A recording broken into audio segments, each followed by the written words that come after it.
That was a beautifully crafted set of music.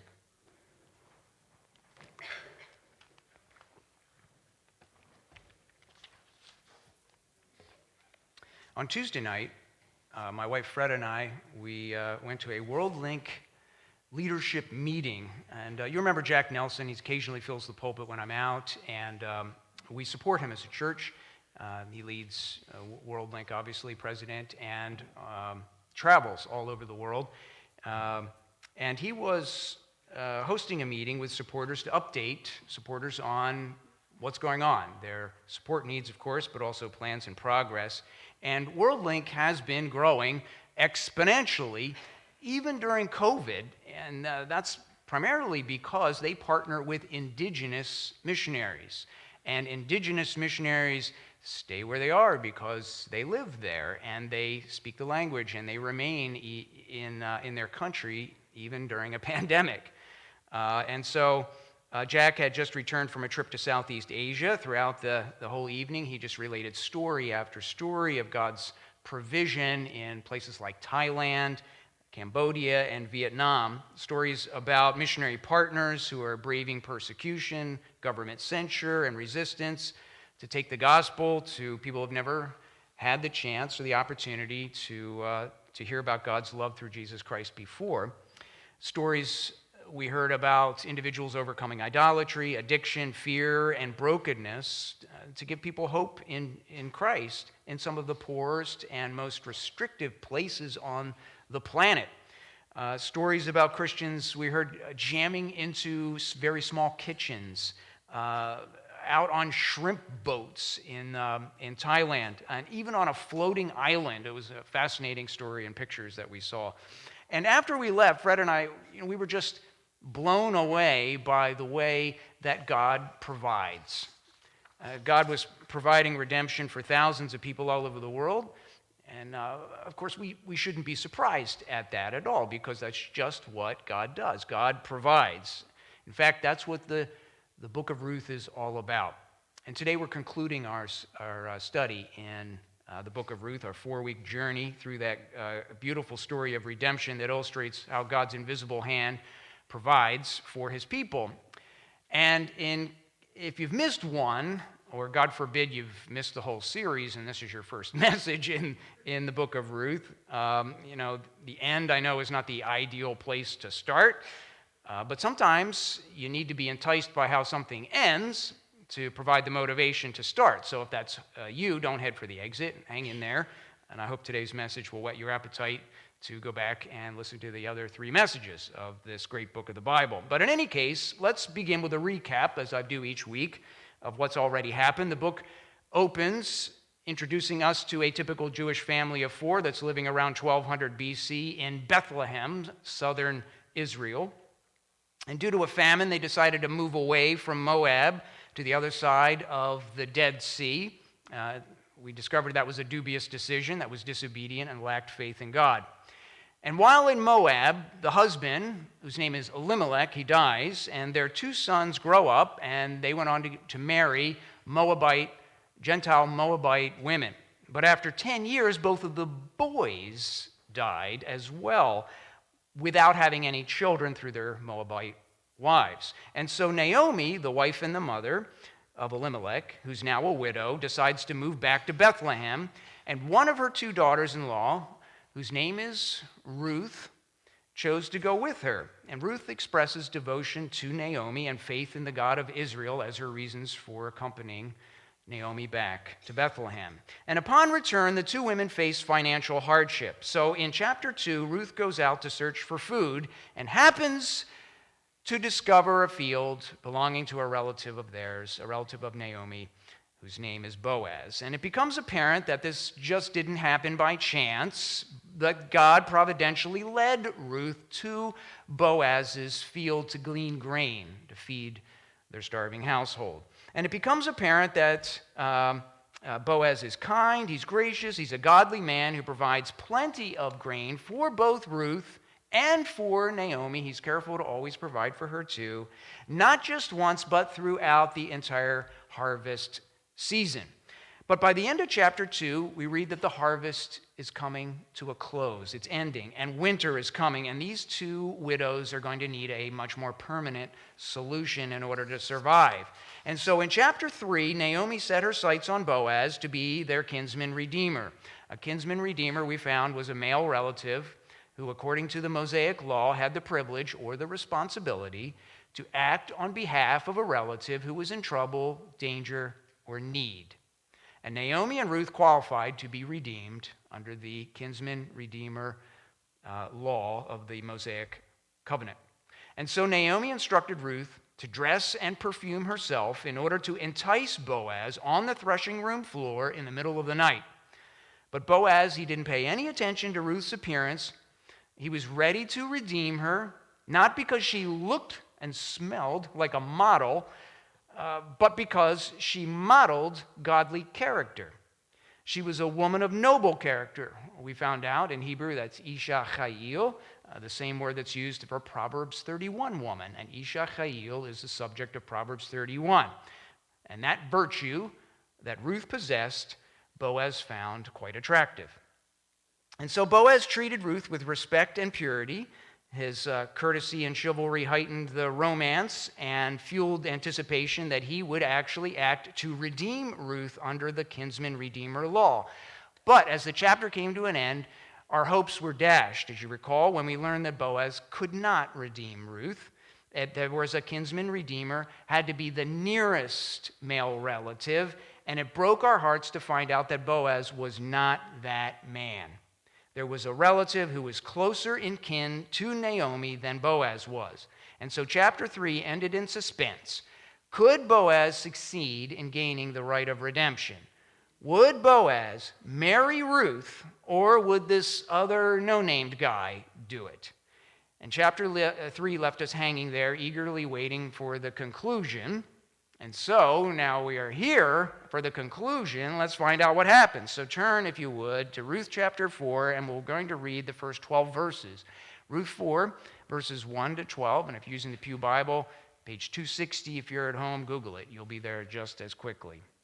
Ruth chapter 4 goes like this. Meanwhile, Boaz went up to the town gate and sat there. When the kinsman redeemer he had mentioned came along, Boaz said, "Come over here, my friend, and sit down." And so he went over and sat down. Boaz took 10 of the elders of the town and said, "Sit here." And they did so. Then he said to the kinsman redeemer, "Naomi, who's come back from Moab, is selling the piece of land that belonged to our brother Elimelech. I thought I should bring the matter to your attention and suggest that you buy it in the presence of these seated here and in the presence of the elders of my people. If you will redeem it, do so. But if you will not, tell me, so I will know, for no one has the right to do it except you, and I am next in line."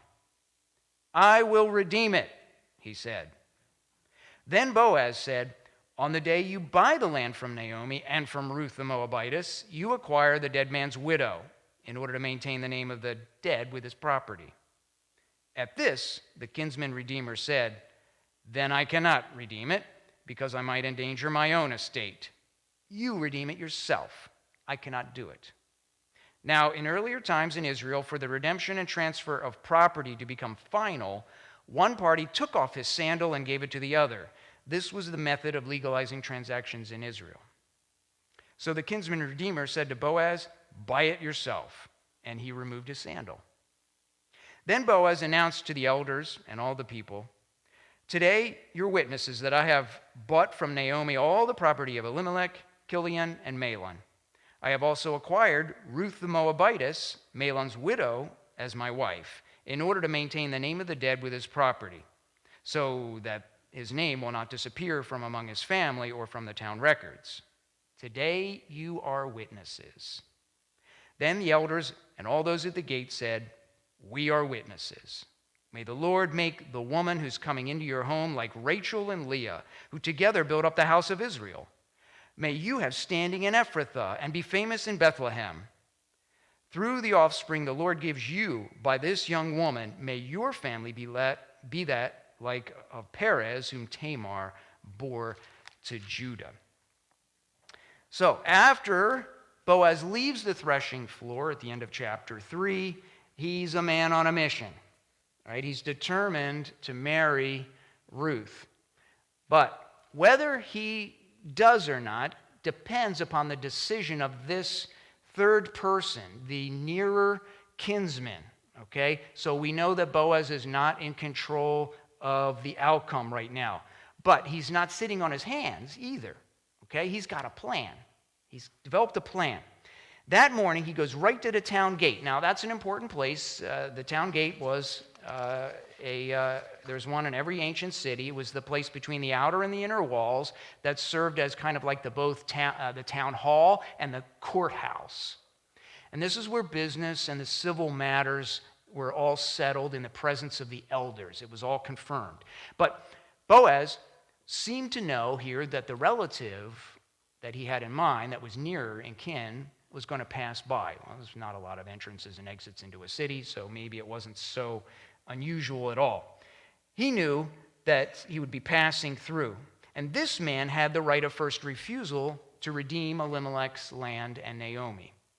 Now, the text doesn't tell us the name of this man, so we're just going to refer to him today as Barefoot Bob, okay?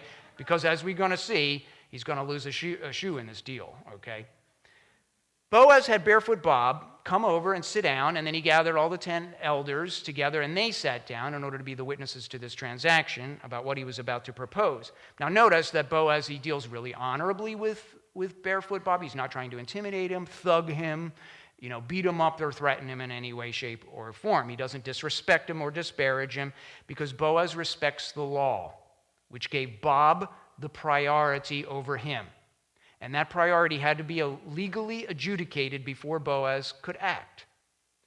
Boaz he's pretty sure that Bob is going to want to redeem Naomi and the land because anybody would. It was kind of like a financial no-brainer, this whole situation. Right? Naomi had no male heirs, and she was past childbearing age, so she couldn't have a son to inherit the property. Right? So Bob, he knew that the property then, when Naomi died, would eventually pass to his. It would be added to all of his property. So he was going to get something out of this, right? And the cost of supporting Naomi, given her older age, would be significantly outweighed by the gain he would get in land and the value of the crops that this land would perpetually produce. So, yeah, he's going to do this. So understandably, Bob quickly agrees to buy it. He says in verse 4, without much thought, I will redeem it. Not so fast, Boaz says, right? You've only considered the land and Naomi, but there's more to this. After Elimelech died, the right to redeem the land passed to his oldest son, Mahlon. And when Mahlon died without any heirs, a kinsman redeemer could still raise up an heir to the land through Mahlon's widow, Ruth. And therefore, to get clear title to the land, you must also redeem Ruth. Starting to get as complicated as that property that we just Okay, that was the legal technicality here on which Boaz was depending upon for the victory, for his victory. And with this, the cost of redemption rose dramatically now for for Bob. From supporting just one older widow, now he would have to support 2 widows, possibly raising a new family of children through Ruth, of which the oldest male would go on to inherit Elimelech's property, so Bob wouldn't get it in the future, okay? And any other sons that Ruth bore would become co-heirs of his own property that he already has, because now he has more children that would dilute the amount that each one of his own children would receive, right? And all of this is just too much for Barefoot Bob. So he backs out. Because remember, as we learned in a previous message, redemption is optional. You must be willing to redeem. It's not mandatory. So Bob removed one of his sandals and he gave it to Boaz. Apparently, this is how they notarized transactions back in the day. And of course, that's why we're referring to him as Barefoot Bob. And he says, buy it yourself, because it might endanger my own estate. So Bob was willing to do it as long as it was beneficial for him, okay? But as soon as he discovered here that there's nothing in it for him. He's out. No deal. I don't want it. So he hands a sandal to Boaz, and he limps away from the town gate. Okay? Now, all of this sounds really anticlimactic, because you might be excused if you wonder why the narrator is mentioning Barefoot Bob at all. I mean, the legal transaction seems to dampen the whole story's charm here. I mean, there's nothing like Stones, there's nothing like a court battle or a legal transaction to put you to sleep. So what's the issue with this? I mean, it throws cold water on an otherwise romantic love story that we've been seeing develop on a threshing room floor here that was just beginning to heat up. What does Boaz's negotiation with Barefoot Bob contribute to this story? Well, glad you asked. With a copy of the New Testament in hand, I believe God is illustrating something deeper through this historical event. Barefoot Bob and Boaz depict a contrast between two redeemers. It's a contrast between two redeemers. Bob is willing to redeem when offered the opportunity, but as soon as he realizes redemption includes Ruth, he sours on the deal and he walks away. Even though Bob was closer in kin and he could legitimately claim priority here, he refused because it wouldn't be beneficial to him. But once Bob rejected, the law is satisfied and the way was cleared for Boaz to step in. And Boaz isn't motivated by profit at all. Boaz is motivated by love. Now, if you know the New Testament, you notice a striking similarity here between Barefoot Bob and the Mosaic Law. It's often assumed that the Mosaic Law can redeem us. But the law couldn't permanently redeem anyone from their sins. The law could only cover sins. And the New Testament makes this very clear. For instance, in Romans 3:20, it says that for no one can ever be made right with God by doing what the law commands. The law simply shows us how sinful we are. So the law reveals our sinfulness and provided an accompanying sacrificial system to temporarily atone for sin until the real Redeemer comes. And if Bob could have just redeemed Naomi and her land, he would have done it. He said as much here. I would have done it.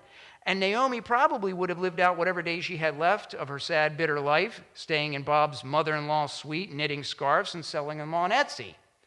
But this just wasn't a matter of Naomi and her land.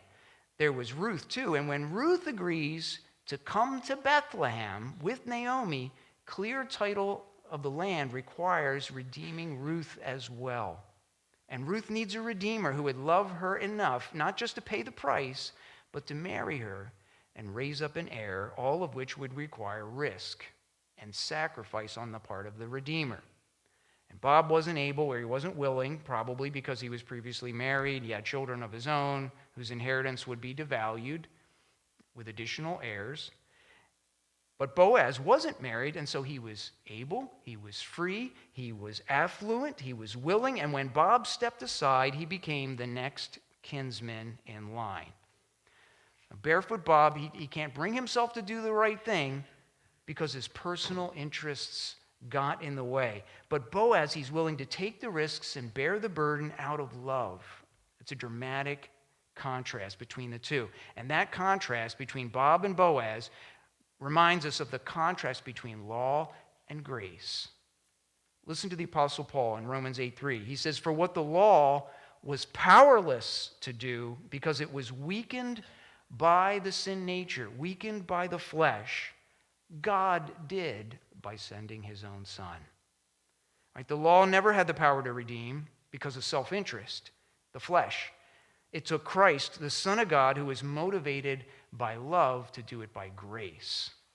Right? Christ is willing to sacrifice, even at the cost of his own life, to pay the awful penalty for our sins. And since the law was weak, it couldn't redeem, so God eventually set it aside. So says the writer of the Hebrews in Hebrews 7. He writes, "The former regulation is set aside." That's the Mosaic law, had to be satisfied and set aside because it was weak and useless, for the law made nothing perfect. and a better hope is introduced. That is Christ, right? By which we draw near to God.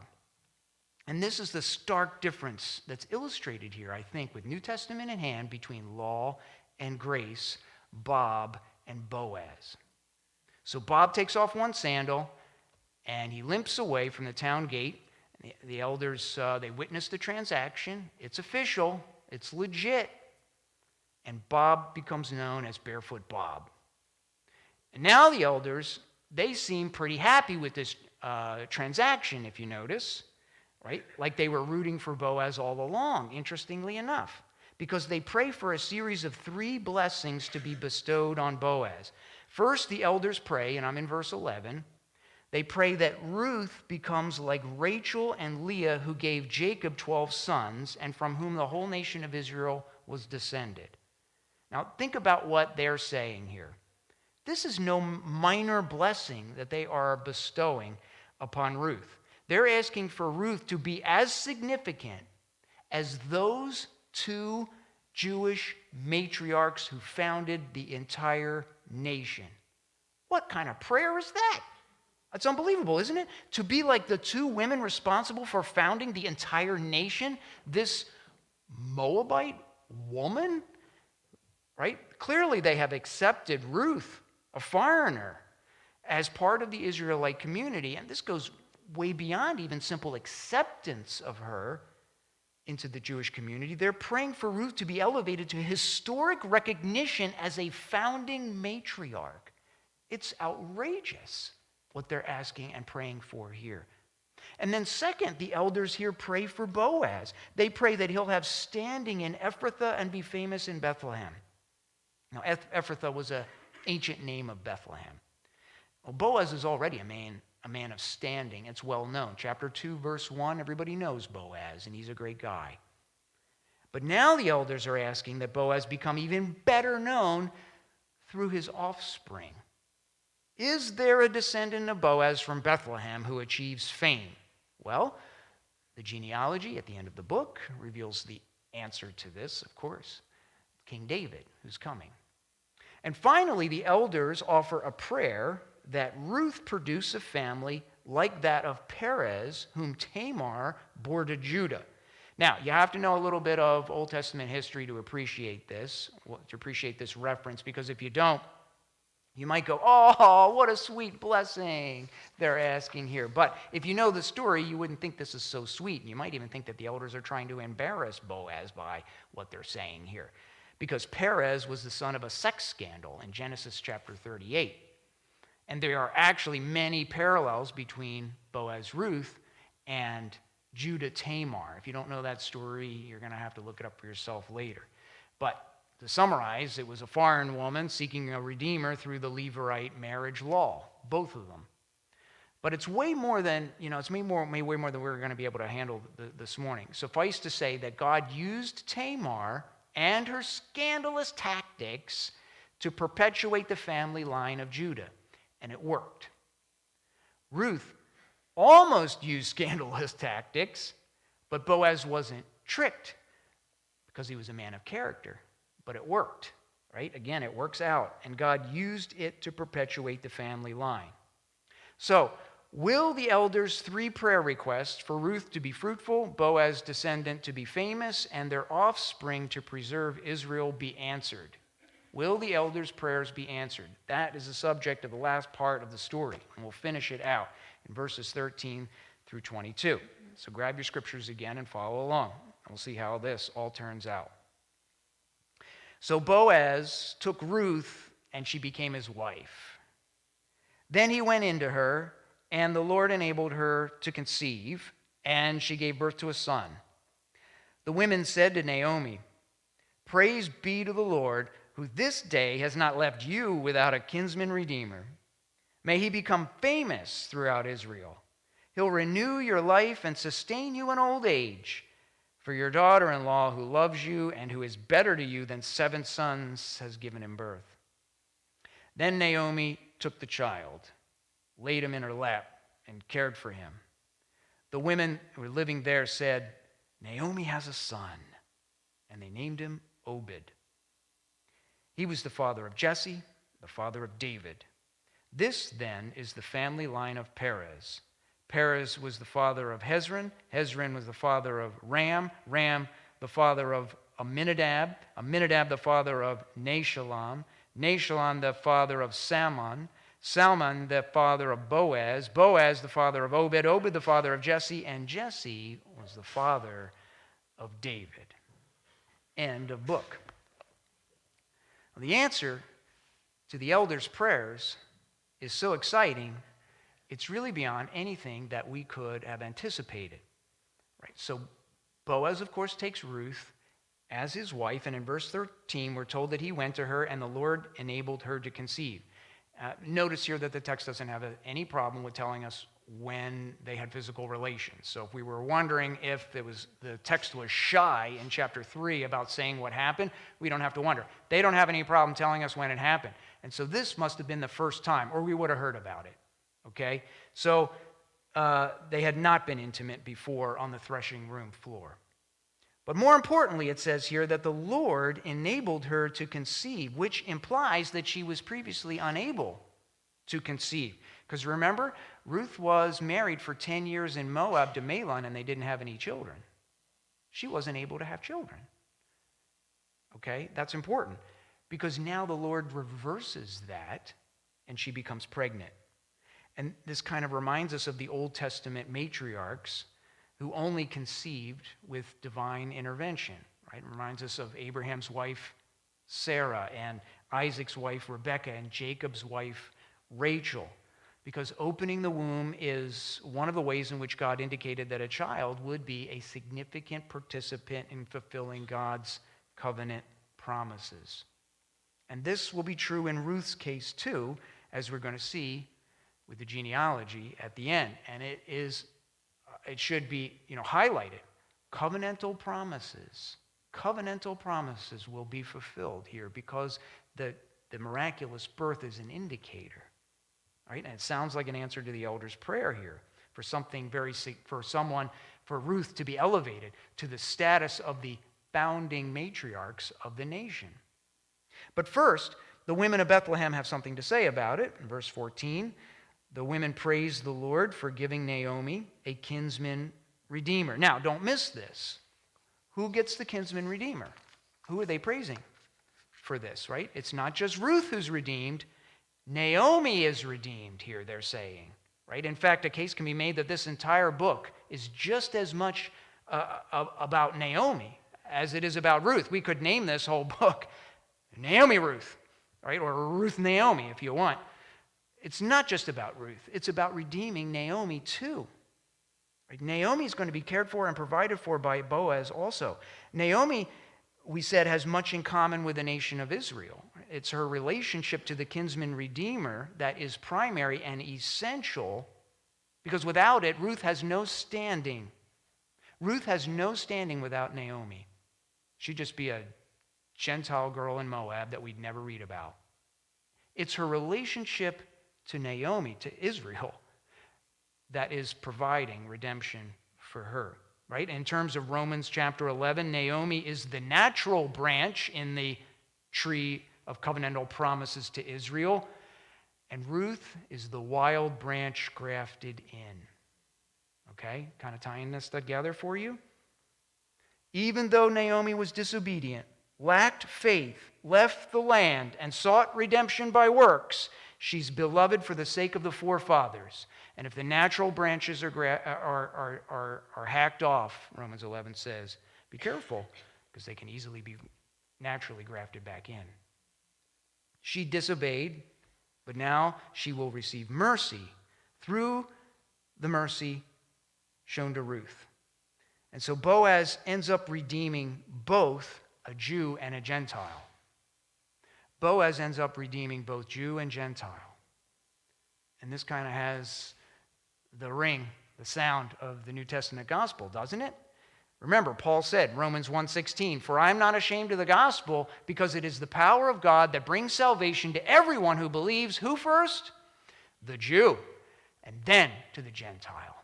The priority of Naomi here is important. Don't miss it. Now next, The women say in verses 14 and 15, may he become famous throughout Israel. He will renew your life and sustain you in your old age. They're speaking to Naomi. Boaz is going to renew Naomi's life and sustain her in her old age, just as Christ will renew Israel's life and sustain her in her old age when he returns at the second coming, as Romans 11:26 says, and all Israel will be saved. The women continue in verse 15, for your daughter-in-law, who loves you and who is better to you than 7 sons, has given him birth. Now, this is some pretty high praise, right? Because society at the time valued sons more than daughters. And so to say that Ruth is better to Naomi than 7 sons is, really saying something. They're saying that Ruth did more for Naomi than 7 sons could. 7 is the number of perfection. So even if in the ideal family that has 7 sons, the perfect family that has 7 sons, Ruth's better than that perfect family. It's pretty much the highest compliment these women could ever give Ruth. This is as good. Ruth is way better than 1,000,000 sons. And the women they're reminding Naomi, by the way, who couldn't stop referring to herself as Mara, the bitter one, because she claimed God had made her life bitter. The women are reminding Naomi that Naomi was actually super blessed. Remember, she said, I went out full, came back empty. They're like, you went out empty, girl. You were starving, and you came back full. Why? Because you came back with Ruth. And in another twist, verse 17, Boaz and Ruth don't name their own child. Who doesn't name their own child? That's weird, right? This is only one of 2 examples in the entire Bible of a child not being named by the parents or immediate kin, immediate relatives. Okay? Ruth is one, and if you're really looking to stump a Bible nerd with a trivia question, then have him come up with the name of the 2 babies. You already know one, that this baby is named Obed. What was the other one? Anybody know the name of the other one? What other child was not named by his parents or kin? Nope. John was named by, no, not Jesus. Well, that was a good answer. That is a good answer. Samson, no. No. You got one?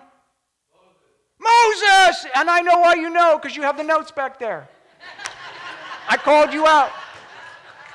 Moses. Who named Moses? Who named Moses? Yeah, Pharaoh's daughter did it when she drew him out of the water. And that's what it meant. Pretty cool, huh? Stump your friends. Okay, that's the reason to come to church. Okay, so here the women named Obed, which means one who serves. And Obed was going to serve Naomi and take care of her, provide for her in her old age, as verse 15 says. But Obed will also serve the entire nation of Israel. How's he going to do it? Well, the genealogy tells us. Beginning with Perez, the genealogy traces the ancestors to Boaz, who fathered Obed, who fathered Jesse, who fathers King David. Wow. So, of course, David is Israel's greatest and most celebrated king. And here we have the humble beginnings of that great man. God embedded this amazing story of preservation and providence and redemption right into King David's genealogy. And the women's prayers continue to be answered today because Obed did become famous. Now, I know it's not one of the names that you probably remember as Christians, but Jews know the name Obed because every year conservative Jewish people read the book of Ruth during the Feast of Weeks, which is also known as Shavuot or Pentecost, because Pentecost is the time that Ruth's marriage to Boaz was sealed.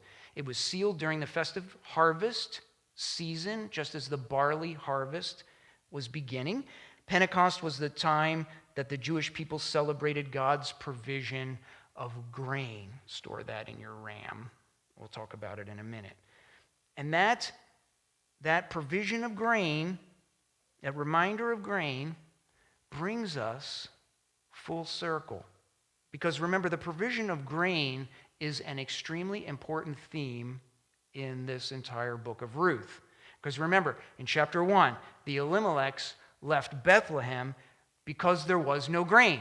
There was a famine, and they were starved, and so they moved to Moab. They left because there was no grain. And since God is the one who provides bread, there wasn't any bread, and so it was a sign, under the Mosaic law, of God's displeasure and their sin and disobedience. And we pointed out at the time in chapter 1 the irony of a famine in a town whose name means the house of bread in Hebrew. Bethlehem means the house of bread, and there wasn't any. Something was wrong, and we knew it.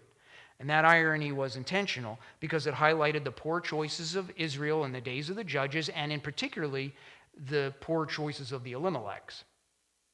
And after a decade away and the deaths of all the men in her family, Naomi heard that God was providing bread back in Bethlehem. There was grain again. And so in chapter 2, Naomi and Ruth returned as widows just as the barley harvest was beginning. The beginning of the harvest was a sign of God's providence that things were about to change. And so Ruth went out to find what? Grain.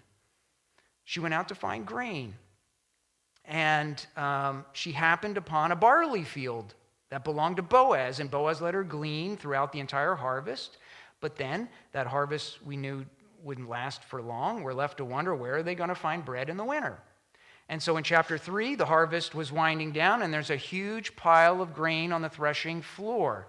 And next to this pile of grain on the threshing floor is where Boaz proposes to be Ruth's kinsman redeemer. Grain, grain, grain. Blink, blink, neon, neon, right? And in the morning, Boaz gives Ruth 6 measures of grain to take to Naomi. The grain is to be a sign that Boaz will redeem Ruth. And so we see that God's provision of grain figures prominently throughout the first 3 chapters of Ruth. It's all about grain. Grain drives the story. Chapter 1, chapter 2, chapter 3. But then we turn to chapter 4, and there's not one mention of grain, bread, or harvest in chapter 4. This boggled my mind. This is what pastors think about during the week. I'm like, where's this theme? How could we all of a sudden skip it? It's so prominent. The harvest of grain is conspicuously absent here. We go looking for bread and grain in chapter 4, and we don't find it, which is weird, because it was the unseen providential hand of God providing grain that drove the entire storyline up to this point. And so we're left to wonder, how is God providing for these women now? And here's what I think. I think by taking into account the marriage of Boaz to Ruth and the prayers of the elders and the women of Bethlehem and placing this genealogy at the end of the story, it becomes clear that a person has replaced the bread as the means of God's provision. A person has replaced the bread as the means of God's provision. God provides a redeemer who saves with his love and sacrifice. Here's the provision, right? A person who doesn't just redeem Israel's physical life with bread. God provides a person to redeem Israel's spiritual life with his love and sacrifice. And this transition from bread to Boaz is meant to signal a distinct change in the whole economy. It anticipates the change, I think, from law to grace, from the old covenant to the new covenant. What the law couldn't redeem, God provides a man from Bethlehem to do. And he redeems Naomi, and through Naomi, Ruth. And that's the gospel, isn't it? It's the power of God that brings salvation to everyone who believes, first to the Jew and then to the Gentile. And when we open the pages of the New Testament, how does the Gospel of Matthew begin? Genealogy. It starts with a genealogy. Matthew 1:1, the very first page of the New Testament. You're like, a genealogy? A genealogy. Matthew 1:1 says this. This is the genealogy of Jesus, the Messiah, the son of David, the son of Abraham. That mention of the son of David is where Ruth leaves off. Everything that happened with the redemption ends in Ruth, with David. But the New Testament takes it further to Jesus Christ, because Jesus is a son of David, who is a son of Boaz. It's all coming together so wonderfully here. In other words, Ruth ends and Matthew picks up the story. The promise of a redeemer in Ruth is fulfilled by Jesus Christ in the New Testament. And, in many ways, I think we could call this whole book, the book of Ruth, we could call it the gospel according to Ruth. I'm convinced of it now, because it's the good news that God provides a redeemer for both Jew and Gentile. And with the New Testament in hand, we can see how beautifully this foreshadows God's provision through Christ. The book of Ruth illustrates the somewhat complex issues of redemption, including law versus grace and the relationship between Israel and the church that elude many people. You wade through the New Testament sometimes in the theology of Paul and you go like, oh my word, what's he talking about here? Let's get to the practical stuff, Paul. But if you've ever struggled to understand the Apostle Paul's theology, we see it so wonderfully and beautifully illustrated in all places in Ruth. The reason the book of Ruth is a love story is because the gospel is a love story. That's why. God so loved the world that he gave his one and only Son, that whoever believes in him will not perish, spiritually die of famine, but have eternal life. And the book of Ruth, I think, is just an illustration of John 3:16. A story that shows God's invisible hand providentially guiding history, a story that demonstrates how grace surpasses law, a story about divine love and human faith. It's a story about how God provides redemption first for the Jew and also for the Gentile. Ruth isn't just a historical account. It's a story for the ages. It introduced Israel to God's grace and love. And it anticipated the Redeemer that God was preparing for the entire world. But we shouldn't be surprised, because that's exactly what God does. God provides.